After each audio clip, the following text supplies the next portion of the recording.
Jake Morrison wiped the grease from his hands and looked at the broken generator one more time. The machine hummed back to life, and he smiled.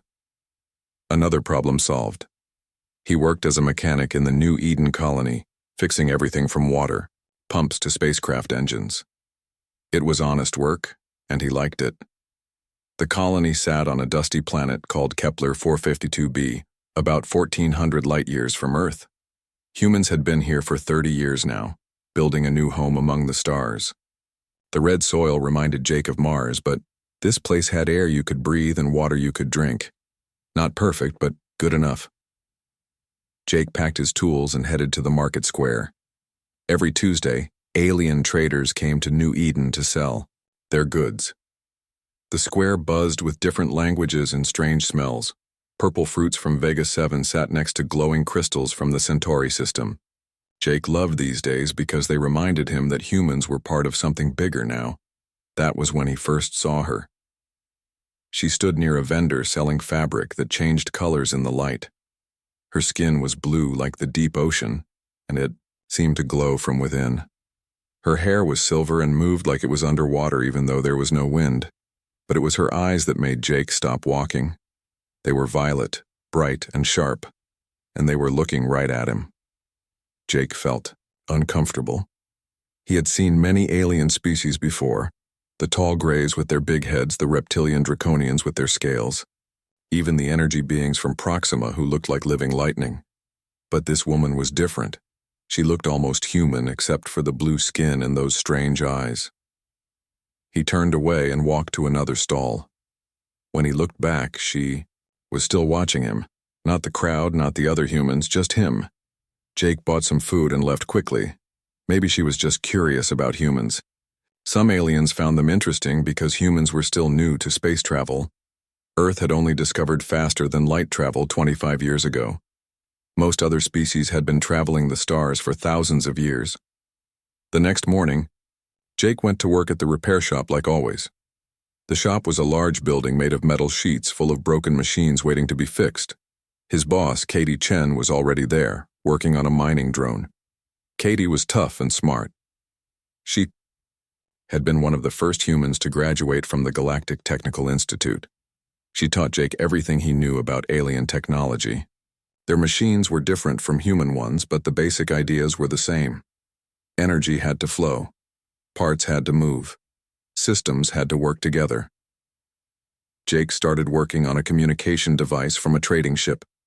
The universal translator was broken, making it impossible for the crew to talk to other species. He opened the device carefully and began checking each component. Then he felt it. That feeling when someone is watching you. He looked up and saw her through the window, the blue woman from the market. She stood across the street pretending to read a digital display board, but Jake could see her eyes moving to watch him. This was getting strange. Jake tried to focus on his work, but he kept checking the window. She stayed there for 2 hours, never moving far from her spot. When lunchtime came, she was gone. Katie noticed Jake was distracted. She asked if everything was okay. Jake almost told her about the blue woman, but decided not to. It sounded crazy. Why would an alien follow him around? He was nobody special, just a mechanic in a colony of 10,000 humans. That evening, Jake went to his favorite place in the colony. It was a small park with earth plants that scientists had managed to grow in the alien soil. The trees were small and the grass was more yellow than green, but it reminded him of home. He sat on a bench and watched the 2 suns set. This planet had 2 stars, one orange and one red. The sunsets were beautiful, painting the sky in colors that Earth never saw. He heard footsteps behind him, soft, almost silent. He turned, and there she was, the blue woman. This time she was closer, maybe 20 feet away. She wore a long dress that seemed to be made of light itself, shifting and flowing with her movements. Jake stood up. He was tired of this game. He was not afraid, just annoyed. Humans had learned that most aliens were peaceful. The aggressive ones had been dealt with by the Galactic Council long ago. But peaceful did not mean safe. Some aliens had different, Ideas about personal space or privacy. The woman raised her hand, palm facing him. It was the universal gesture for peaceful intentions. She took a step forward, then another. Jake did not move. He wanted answers. When she was close enough to talk, she stopped. Her voice was strange when she spoke. It sounded like music rising and falling in waves, but she spoke English, though with an accent Jake had never heard before. She said her name was Lyra. She said she had been searching for him for a very long time. She said he had something special, something her people needed desperately. Jake almost laughed. He was a mechanic from Detroit who had signed up for colony life because Earth felt too crowded. He fixed things, that was all. He told her she had the wrong person. But Lyra shook her head. She pulled out a small device from her dress. It looked like a crystal ball, but it pulsed with inner light. She held it up between them, and suddenly, Jake could see colors in the air. Beautiful streams of light flowing around both of them. Most of the colors came from her. Blue streams of what looked like sadness, gold threads that might be hope. But around Jake, there was something else, a color he had no name for. It was bright and warm and seemed to pulse with its own rhythm. Lyra said this was why she had been watching him. This light was the reason she had traveled across half the galaxy. Her people were dying, and somehow, Jake Morrison, a simple human mechanic, might be the key to saving them. Jake stared at the crystal in Lyra's hand. The colors continued to dance around them, creating patterns in the evening air. He wanted to think this was some kind of trick, but deep down he knew it was real. After humans had met aliens, nothing seemed impossible anymore. Lyra put the crystal away and sat on the bench. She looked tired, like she had been carrying a heavy weight for a long time. Jake sat down too, keeping some distance between them. The two suns were almost gone now, and the first stars began to appear. She started to explain. Her people were called the empaths. They came from a world named Harmony, 3 star systems away. For thousands of years, they had lived by sensing and trading emotions. They could see feelings as colors, just like the crystal had shown.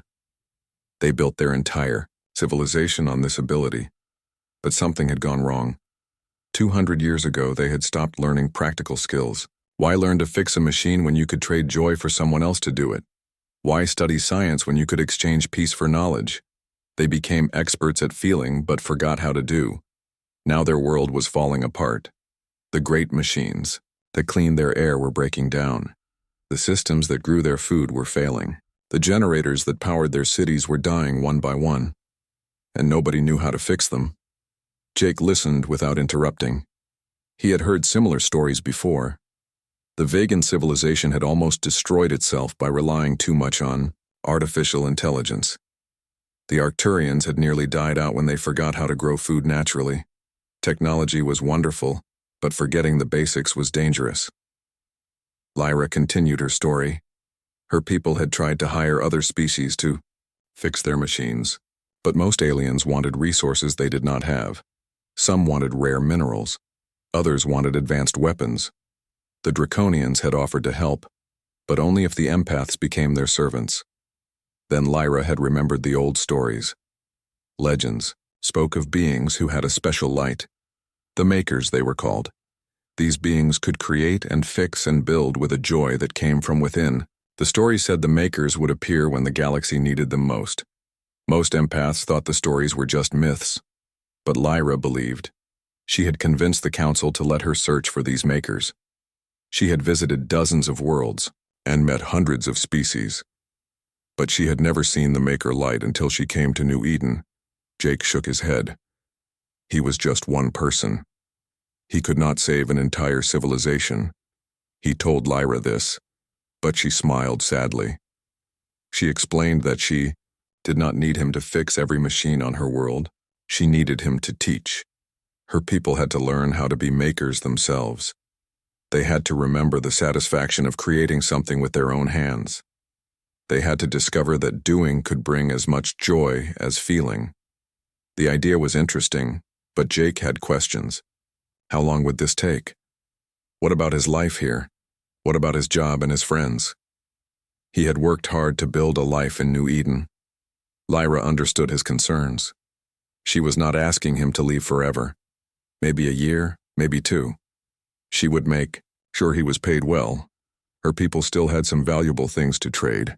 Ancient art that was worth fortunes to collectors, emotion crystals that could help treat mental illness, knowledge about parts of the galaxy humans had not explored yet.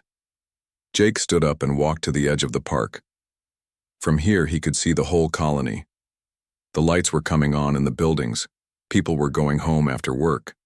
Families were sitting down to dinner. It was a good life. A simple life. But then he thought about Earth. When he was young, his grandfather had told him stories about World War II, how Americans had gone across the ocean to help people they had never met, how sometimes doing the right thing meant leaving comfort behind. Humans were new to the galaxy. Many species still saw them as primitive, but humans had something special. They combined emotion with action. They could dream and then make those dreams real. Maybe this was a chance to show the galaxy what humans could offer. Jake turned back to Lyra. He had conditions. First, he needed to talk to Katie, his boss. Someone would have to take over his work. Second, he wanted to bring tools and equipment from Earth. If he was going to teach, he needed proper supplies. Third, he wanted a communication link to New Eden. He would not just disappear. Lyra agreed to everything. She seemed relieved, and for the first time, Jake saw her really smile. It was beautiful, even if her face was not human. She said they could leave in 3 days. That would give Jake time to prepare and say goodbye. As they walked back through the colony, Lyra told Jake more about her world. The cities floated in the clouds. The oceans glowed at night with bioluminescent life. The people were peaceful and kind, even if they had forgotten practical skills. Jake felt excitement building in his chest. He was scared, yes, but he was also curious. This was the kind of adventure he had dreamed about when he signed up for colony life. Not just living on another world, but making a real difference. They stopped at Jake's apartment building. Lyra said she would return in the morning to help with preparations. As she walked away, her dress caught the light from the street lamps, making her look like she was wrapped in stars. Jake went inside and started making lists, tools he would need. Books and manuals to bring, videos that showed basic repair techniques.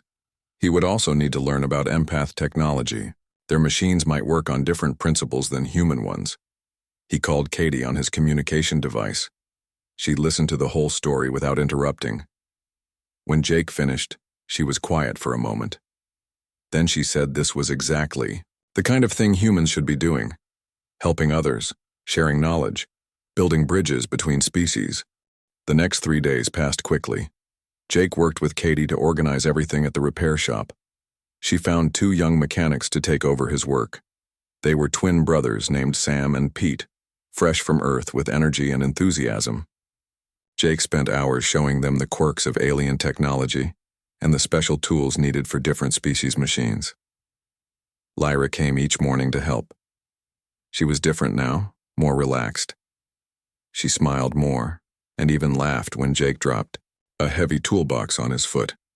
She helped him choose which equipment to bring, explaining what materials existed on her world and what did not. They had metal and crystal, but no rubber or plastic. They had power sources, but they worked differently from human batteries. Jake packed 20 boxes of supplies, basic tools like hammers and screwdrivers, advanced equipment like laser cutters and molecular welders. He also brought tablets loaded with thousands of repair manuals, instruction videos, and engineering textbooks. Knowledge would be his most important tool. On the last night, the colony threw Jake a farewell party. The community center was full of people. Humans and even some aliens who lived in New Eden came to wish him luck. They played music and shared food from different worlds. Jake felt proud and scared at the same time. Katie gave a speech about human courage and generosity. She said Jake was representing the best of humanity. He was showing the galaxy that humans were not just survivors, but helpers and teachers too. Everyone cheered, and Jake felt his face grow hot with embarrassment. The next morning, Lyra led Jake to her ship. It was parked outside the colony in the desert. The ship was beautiful, made of something that looked like pearl and silver mixed together. It was shaped like a teardrop, smooth and elegant. Nothing like the blocky human ships Jake was used to. Inside, everything was curves and soft lights. The walls seemed to breathe, pulsing gently with energy. Lyra showed Jake to his room, which was bigger than his entire apartment. The bed molded itself to his body shape. The windows could become transparent or opaque with a touch. Lyra started the ship and Jake felt nothing. No rumble of engines, no feeling of movement. But when he looked outside, New Eden was already shrinking below them. The red desert became a patch, then a spot, then nothing as they left the atmosphere. The journey would take 5 days using the hyperspace lanes. These were paths through space where ships could travel faster than light. Humans had only recently learned to use them, but other species had been traveling them for millennia. During the journey, Lyra taught Jake about her people. She showed him videos of harmony before the decline, cities that sang with the emotions of millions, gardens where plants grew differently based on the feelings of the gardeners, art that changed based on who was looking at it, but she also showed him the present. Empty factories with machines covered in dust, transportation systems that barely worked, food processors that produced less each day. The young empaths had never learned to maintain anything. They only knew how to feel and trade emotions. Jake studied their technology during the trip. It was based on crystalline structures that channeled energy in complex patterns, different from human electronics, but the principles were similar. Energy was energy. Broken was broken. He could work with this. On the 5th day, they arrived at Harmony. Jake pressed his face against the window like a child. The planet was beautiful beyond words. 3 moons orbited it, each a different color. The atmosphere shimmered with aurora lights even during the day, and the cities really did float in the clouds, held up by anti-gravity generators that hummed with failing power. They landed in the capital city called Resonance. Thousands of empaths had gathered to see the human who might save them. They were all different shades of blue, from light sky to deep navy. Their silver hair flowed like water, and their violet eyes watched Jake with hope and curiosity. The leader of the council met them at the landing platform. Her name was Melody, and she was ancient by human standards, maybe 300 years old. But she moved with grace, and her voice was strong when she welcomed Jake to Harmony.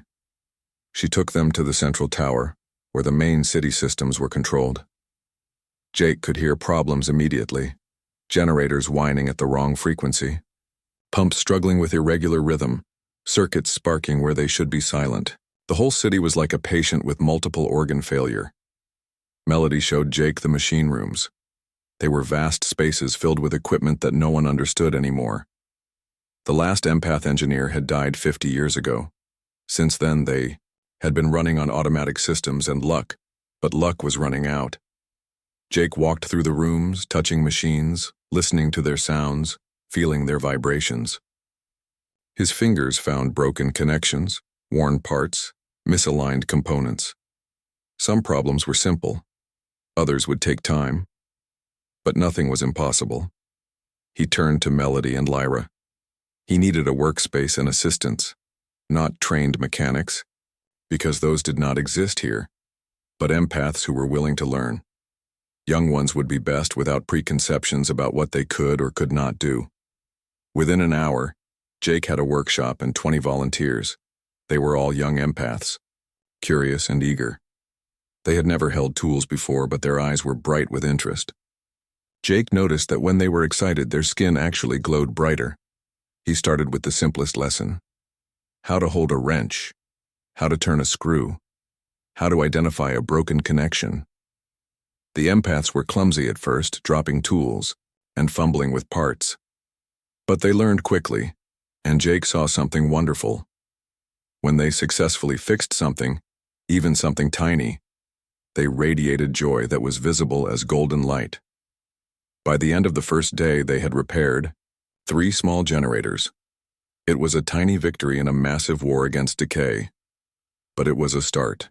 The young empaths went home talking excitedly about circuits and tools and the satisfaction of making something work. That night, Jake stood on his balcony, looking over the floating city. Lights flickered as power fluctuated, but for the first time and decades, there were new repairs holding systems together. Tomorrow would bring more challenges, but tonight, Jake felt hope. Weeks turned into months, and Jake's students grew from 20 to 200. The workshop expanded into 3 large buildings. Empaths came from other floating cities to learn. Some were young, eager to try new things. Others were older, desperate to save their dying communities. Jake developed a teaching system, basic skills first, then intermediate, then advanced. He created teams pairing quick learners with those who struggled. He found that empaths learned best when they could feel each other's success. When one student understood something, their joy literally spread to others through their emotional connections. Lyra became his main assistant and translator. She had a gift for explaining human concepts in ways her people could understand. She compared fixing machines to healing emotions. She showed them that patience with a stubborn bolt was like patience with a troubled friend. But not everyone was happy with the changes. A group of elder empaths called the Pure Ones believed that learning physical skills would corrupt their emotional abilities. They said empaths were meant to feel, not to fix. They organized protests outside Jake's workshop. The leader of the Pure Ones was an elder named Chorus. He was powerful in the old ways, able to manipulate emotions across entire crowds. He came to Jake one evening when the workshop was empty except for Jake and Lyra. Chorus said Jake was destroying their culture. He said empaths had survived for thousands of years without these manual skills. He wanted Jake to leave before he ruined what made them special. His violet eyes blazed with anger, and Jake could feel waves of hostility pushing against his mind. But Jake had learned something in his months on Harmony. The maker light that Lyra had seen in him was growing stronger. When he worked with full focus and joy, he could actually see it himself. It pushed back against Chorus's emotional manipulation, creating a buffer of calm determination. Jake asked Chorus a simple question. What would happen when the last generator failed? When the cities fell from the sky? When the food processors stopped completely? Would their emotional abilities matter when they were starving in the ruins of their civilization? Chorus had no answer. He left, but Jake knew this was not over. The Pure Ones had influence, especially among the older generations. They could make things difficult. The next day, things got worse. The main power station for resonance began failing. It was the largest and most complex system in the city. If it died, half the city would fall from the sky. Jake and his best? Students rushed to the station. The machine was massive, 3 stories tall and filled with crystalline components Jake had never seen before. It was far more advanced than anything they had repaired so far. Jake studied the failing system, tracing energy flows, identifying critical failures. He would need all his students working together to fix this. They worked for 30 hours straight. Jake divided the repairs into sections, assigning teams to each part. The young empaths pushed themselves beyond exhaustion. Their hands bled from sharp crystal edges. Their bodies shook from fatigue. But they kept working. During the repair, something amazing happened. The empaths began to anticipate each other's needs without speaking. One would reach for a tool just as another realized they needed it. They moved together like a single organism, their emotional connection guiding their physical actions. Jake realized this was the answer. The empaths did not need to abandon their emotional abilities to learn practical skills. They could combine them. They could use their empathic connections to work together in ways humans never could. They could become something new, neither purely emotional nor purely practical, but both. As the final connection was made and the power station hummed back to life, the entire team exploded in golden light.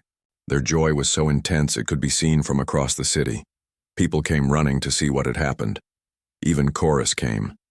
He saw the young empaths, exhausted but triumphant, their hands dirty with work, but their spirits blazing with accomplishment. He saw them supporting each other, sharing their exhaustion and their pride equally. He saw that they had not lost their emotional abilities. They had gained something more.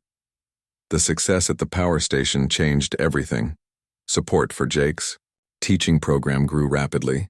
Parents brought their children to learn. Engineers from the old days who had been shamed into retirement came forward to share what they remembered. Even some pure ones admitted that perhaps there was wisdom in combining the old ways with the new. Jake established a proper school with different departments: mechanical repair, electrical systems, crystal technology, agricultural machines. Each department was run by his best students, who were becoming teachers themselves. The knowledge was spreading faster than Jake had hoped.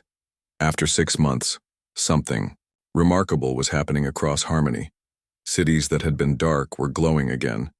Transportation systems were running on schedule. Food production was increasing. The empaths were not just surviving. They were beginning to thrive again. Lyra showed Jake the statistics. System failures were down 70%. Energy efficiency was up 50%. But more importantly, the suicide rate, which had been climbing as hope disappeared, had dropped to almost nothing. People had purpose again. They had hope. One evening, Jake and Lyra stood on the highest platform in Resonance, watching the 3 moons rise. The city hummed with healthy energy below them. In the distance, other floating cities sparkled with new lights. The aurora in the atmosphere danced with colors Jake had never seen on Earth. Lyra took his hand. Her touch was warm, and Jake could feel her emotions directly for the first time. Gratitude, respect, and something else. Something deeper. She said her people owed him more than they could ever repay. He had given them back their future. Jake squeezed her hand. He said he had not given them anything. He had just shown them what they already had inside. The ability to learn, to grow, to adapt. The empaths had saved themselves. He was just the catalyst. As they watched the moons, Jake realized his year was almost up. He could return to New Eden soon. But looking at the recovering world below, at the students who still needed guidance, at Lyra beside him, he wondered if he wanted to leave at all. Jake's decision about staying or leaving was made for him when news arrived from deep space. A distress signal had been detected from an empath colony ship that had been lost for 50 years. The ship was drifting in an asteroid field, its engines dead, its life support failing. 2,000 empaths were in cryosleep aboard, and they had maybe days before the systems failed completely. The rescue mission would need both empath and human knowledge. The colony ship was built with technology even older than what Jake had been repairing. But it also needed someone who could work in zero gravity and handle emergency repairs under pressure.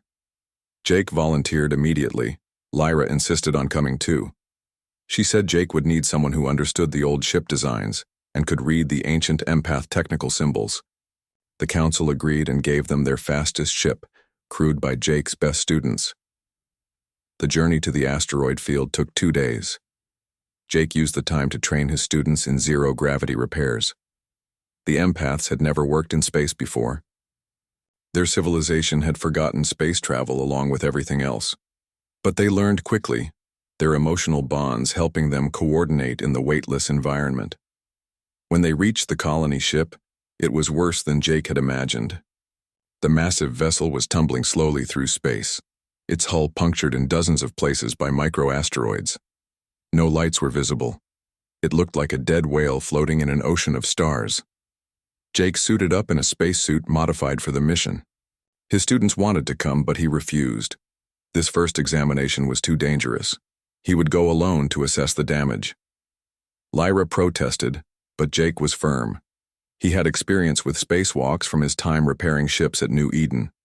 The airlock on the colony ship was frozen shut. Jake had to cut through with a plasma torch.